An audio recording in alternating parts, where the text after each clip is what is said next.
Also, congratulations on Driving Miss Daisy. It's a nice film. Yeah, it's good material. Remember when a cranky old widow and the chauffeur that she didn't want drove a quiet little talking picture all the way to Best Picture? Well, in 1989, Warner Brothers released Driving Miss Daisy, and it did exactly that. Jessica Tandy plays Daisy Worthen, the stubborn Southern matriarch who's decided that she doesn't need a driver. Morgan Freeman is Hoke Colburn, the patient man hired to drive her anyway. And Dan Aykroyd, yes, that Dan Aykroyd, plays her worn-out son, Booley, refereeing the whole thing. Bruce Beresford directed it from Alfred Uhry's screenplay, adapted from his own Pulitzer-winning play. And today we're going to count down 15 weird facts that you didn't know about Driving Miss Daisy. And stick around for number one, because the star of the movie, built around a chauffeur, will spend most of it barely touching the wheel. And there's a reason. But before we pull out of the driveway, do us a favor. Like this video and subscribe to remember when. Oh, and tap the bell too, so you never miss another trip down memory lane. Now let's put Hoke behind the wheel and start the countdown. Number 15. 4 screen legends wanted Miss Daisy, and Jessica Tandy took her. Now look at the Miss Daisy shortlist before Jessica Tandy got it. Katharine Hepburn, Bette Davis, Angela Lansbury, Maggie Smith, a murderer's row of screen legends, all circling the part in 1988. Every one of them was a bigger box office name than Tandy, a stage giant that Hollywood had never quite trusted with a film lead. Then, Bruce Beresford caught her in Foxfire. That 1987 Hallmark Hall of Fame movie cast Tandy as a fierce, stubborn mountain widow in Appalachian, Georgia, playing opposite her real-life husband, Hume Cronin, a performance sharp enough to win her an Emmy. Beresford saw Daisy Worthen hiding inside of it. The same steel, the same prickliness, the same flat refusal to be managed. He stopped looking. The studio wanted a marquee draw, but lost the fight. There's a sharp symmetry to how it landed. 40 years earlier, Tandy had originated Blanche Dubois on Broadway and won a Tony. Then watched the movie version go to a bigger name, Vivien Leigh, who collected the Oscar that Tandy never got a chance to chase. The one role nobody flashier could pry loose from her turned out to be the one that mattered the most. After a lifetime of losing the big parts to more bankable stars, Daisy was hers alone. Number 14. Morgan Freeman had already played Hoke for 2 years. Now, actors usually spend the first days of a shoot still figuring out who they're playing. Well, Morgan Freeman showed up to Driving Miss Daisy already knowing Hoke Colburn cold. He'd originated the role 2 years earlier in Alfred Uhry's 1987 off-Broadway production at Playwrights Horizons, opposite Dana Ivey as the first Miss Daisy. Over that run, he had sanded Hoke down to the calm, dry, and unbothered man that everybody pictures now. That should have made him the obvious pick for the film, but it nearly cost him the job instead. Warner Brothers wasn't sold on either lead, and they pushed for a bigger name. And Freeman, a decade before his voice became Hollywood's go-to setting for wisdom, wasn't one yet. Beresford had his own hang-up, and it was the age gap. Hoke's a man in his 60s, and Freeman's 52, so when Freeman cornered him backstage at the play and asked point blank if he had the part, well, Beresford told him that you're a little young for it. Imagine telling Morgan Freeman that he's not old enough to play Morgan Freeman. Doesn't make sense. Well, the producers had locked him in early, though, and they weren't going to budge. Freeman kept the role that he already knew backwards and turned in something that was so lived in that it barely registers as a performance. And the makeup that makes him look older, it ain't that bad. Number 13. The real Miss Daisy house isn't the one in the movie. The house pulling off wealthy Southern widow who's lived here since forever wasn't on a soundstage. It was a real home in Druid Hills. Someone's actual address with somebody's actual furniture. On a $7.5 million budget, building 25 years of interiors on a stage, that wasn't going to happen. So Beresford shot on location. And for Daisy's place, the production rented a house at 822 Lullwater Road, a stately old place that the owners never bothered to modernize. The dated woodwork, the frozen in amber rooms, that untouched feel, it already read as the late 40s, so the crew barely had to lift a finger. Hollywood loves a bargain, especially one that comes pre-decorated. But the Lullwater house isn't the one that inspired the story. The real Daisy home lived in Uhry's head as his Aunt Clemmie's place, the Grand Montag house a few streets over on Oakdale Road, the one he'd point to as the highlight whenever he showed New York visitors around Atlanta. So when the film actually came together, the producers passed on that actual family house and shot somewhere else entirely. So the address that fans hunt down today is a stand-in, a house that nailed the part without ever having a thing to do with the woman who started it all. 822 Lullwater still turns up on Atlanta film tour routes, and people still coast down the street hoping to catch it. It's a private residence, though, so you can admire it from the curb and fight that urge to pull a Hoke and park in the driveway. Number 12. Will Coleman's real descendants appear in the movie. Hoke Colburn was a real man. Well, sort of. The character comes straight from Will Coleman, the Atlanta chauffeur who drove Alfred Uhry's grandmother for about 25 years. The exact relationship the entire story is built on. And the movie pushed the tribute further than most films bother to. It put Coleman's actual family on screen. By 1989, his relatives were still around Atlanta. So instead of only borrowing the man's life for the plot, the production handed 3 of his descendants a spot as extras. Blink and you'll miss them. In a quick transitional shot, 3 men cross the railroad tracks in the background. No lines, no close-up, uncredited. They're gone in seconds. Just 3 men from Will Coleman's own family quietly walking through the story that he set in motion. Number 11, 25 years of story were shot in just 31 days. The story crawls across 25 years. The shoot didn't even last 25 weeks. Richard Zanuck, watching every dollar, took the schedule and hacked it nearly in half, down to barely a month on set. Beresford put the actual shoot to 31 days. A no-cushion sprint where nearly every scene had to land close to the first take. That pace hits different when your lead keeps aging across the film. The plan had been to work Tandy in short stretches. She was 80 and frail, and a few hours a day was supposed to be the limit. The budget-driven schedule killed that idea pretty quickly. Tandy didn't fight it. She put in the same long days as crew half her age, running on decades of stage discipline. Cheerful, cooperative, and by Beresford's account, never once fluffing a line. Between takes, she'd even stay in character, keeping her distance from Freeman exactly the way that Daisy would. On a set racing to beat its own budget, the one person nobody could wear down was the one who'd been around the longest. Number 10. The film must have directed itself. Driving Miss Daisy rolled into the 1990 Oscars with 9 nominations and rolled out with Best Picture. The Academy handed the film its top prize and left the man who made it off the Best Director ballot completely. Not fifth in line, not even an honorable mention, just flat out missing. There was a bitter irony baked into that. Back when Beresford was scrounging for money, the constant knock on the project was that nobody could direct 2 hours of 3 people talking in a kitchen and keep the audience awake. But he pulled that off well enough to win Best Picture, and then got left off the directing list for his trouble. First-time host Billy Crystal noticed the gap and needled it on the night, joking that the movie had apparently directed itself. Beresford never got precious about it, though. Years later, he waved the whole thing off as just pure luck, admitting that he still didn't grasp how a random prize like that really is. The omission rewrote the record book anyway. Driving Miss Daisy became just the 3rd film to win Best Picture with no directing nomination, after Wings in 1927 and Grand Hotel in 1932, and the first to manage it in nearly 6 decades. The loneliest club at the Oscars finally had a new member. Number 9. 5 studios passed on Driving Miss Daisy. Once Uhry's play blew up, Hollywood scrambled all over the rights. Steven Spielberg and Rob Reiner both bid on it, and Zanuck's team beat them to it for $300,000. Then, the same town that had just fought over the material took one look at the actual movie and backed away. 5 studios said no. Disney, 20th Century Fox, Universal, Paramount, and Columbia all passed. And the reasoning was always some version of the same story. Nobody's paying to watch an old woman and her driver sit in a car and talk for 2 hours. In an era running on action heroes and big-budget spectacle, a quiet drama about aging and an unlikely friendship, that looked like a guaranteed money loser. Richard Zanuck kept shoving it forward anyway.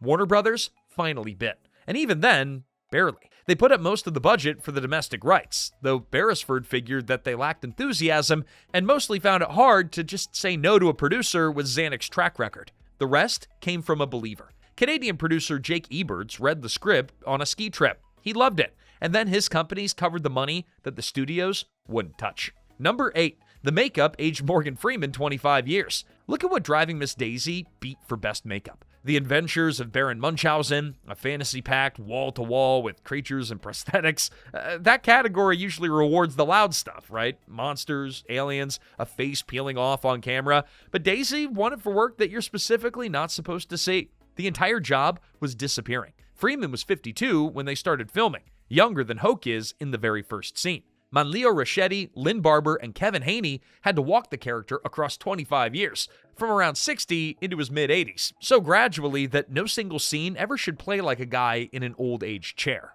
No revealing, no unveiling, just a man quietly wearing down across 2 hours, until you glance up and realize, hey, a couple of decades slipped by while you weren't looking.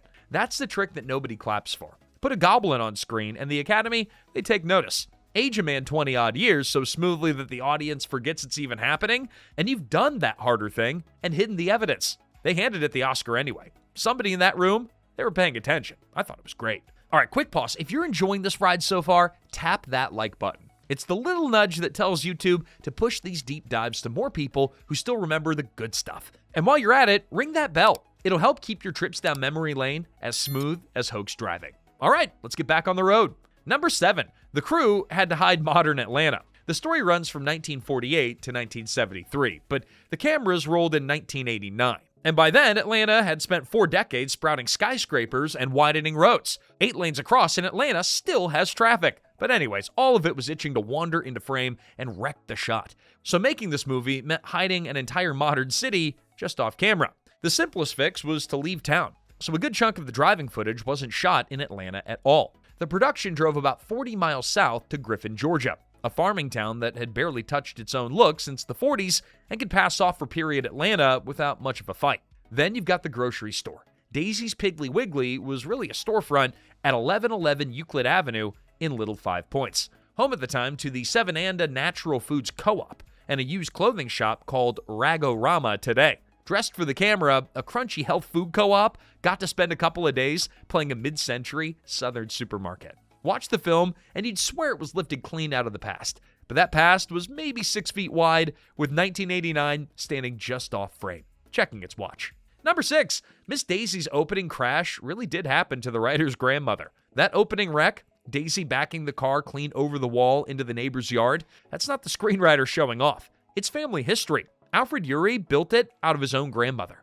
Lena Fox insisted on driving long after she had any business behind the wheel, right up until she wrecked the car and the family finally took the keys. That was the last straw. They went shopping for a driver, and that one small errand quietly grew into a movie that hauled home 4 Oscars. A busted fender with a remarkable resume. And Lena gave the story more than the crash. Daisy is mostly her. Independent past the point of sense, stubborn enough to lose an argument with a locked door and yet keep arguing, dead certain that everybody else is doing it wrong, bullied the frazzled son refereeing her for 25 years. Yeah, he came out of Uhry's own family too. His father among the pieces, with a good dose of Uhry himself. Handed to Dan Aykroyd. Number 5, Jessica Tandy became the oldest Best Actress winner. Jessica Tandy won Best Actress for Miss Daisy at 80 years and 292 days old. And more than 3 decades later, no one's come close to knocking her off the top of that list. The oldest woman ever to win the category. Full stop. The record she broke wasn't a soft one either.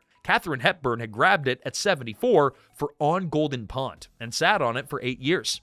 4-time winner, Hollywood royalty, the whole package. Tandy strolled in and aged her right out of the book. Only one performer has ever won a leading acting Oscar older, and it took 31 years to actually happen. Anthony Hopkins, 83, Best Actor for The Father. Different category, different race entirely. Among leading ladies, Tandy is still up there on her own. And the best part, this was her first Oscar and her first nomination ever. 60 years of stage work, 3 Tonys, a career older than half the Academy, and the film industry had never once put her name on a ballot until Daisy. Her first time up to the podium, and she walked off with a record that no one has touched since. Number 4, Hans Zimmer faked a whole orchestra on a keyboard. That warm, gently jazzy score drifting under Daisy and Hoke, well, that was performed by exactly one person. There was no orchestra, not even a clarinet. With little budget for a room full of players and a taste for electronics regardless, Hans Zimmer built the whole score himself on just synthesizers and samplers. The clarinet that you'd swear that you hear on the driving theme, that's Zimmer faking it on a keyboard. Right alongside the strings, the piano, the chimes, and everything else that sounds like it was tracked by people in tuxedos. This was Zimmer long before the Wall of Sound Nolan era.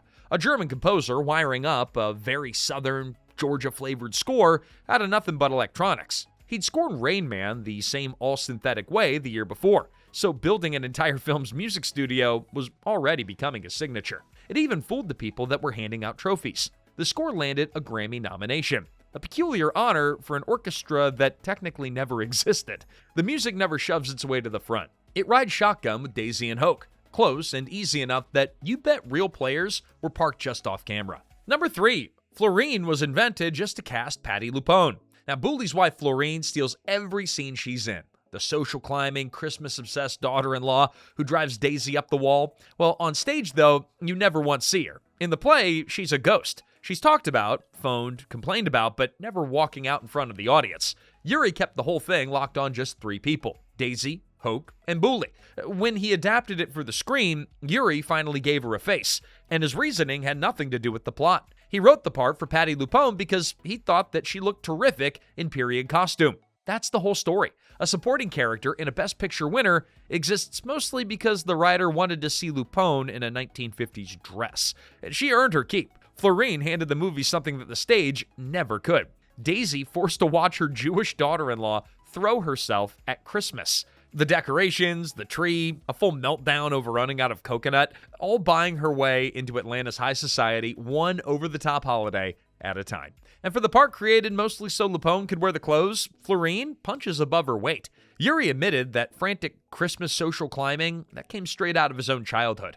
Growing up Jewish in a South where blending in often meant playing down exactly who you were. Number 2, Driving Miss Daisy beat Do the Right Thing, and Spike Lee never forgot. Driving Miss Daisy won Best Picture at the 1990 Oscars, and that trophy came with an asterisk that trailed it for 3 decades. The same year, Spike Lee's Do the Right Thing, his powder keg of a movie about a Brooklyn block boiling over on the hottest day of the summer, well, it didn't crack the Best Picture list at all. 2 nominations, Danny Aiello for Supporting Actor and Lee for Original Screenplay, and that was the end of it. The Academy handed its top prize to a gentle Southern period piece and left the loud, furious one standing out in the hall. And somebody said so out loud that very night. Presenting one of the Best Picture nominees, Kim Basinger went off her cue cards to remind the room that a 6th film belonged up there and wasn't Do the Right Thing. She did it on the Oscar stage, on live TV, while the category she was introducing rolled on without it. Lee never let it go, and history eventually booked him a rematch. 2019 Green Book, a road movie about a white driver and a black pianist who hires him.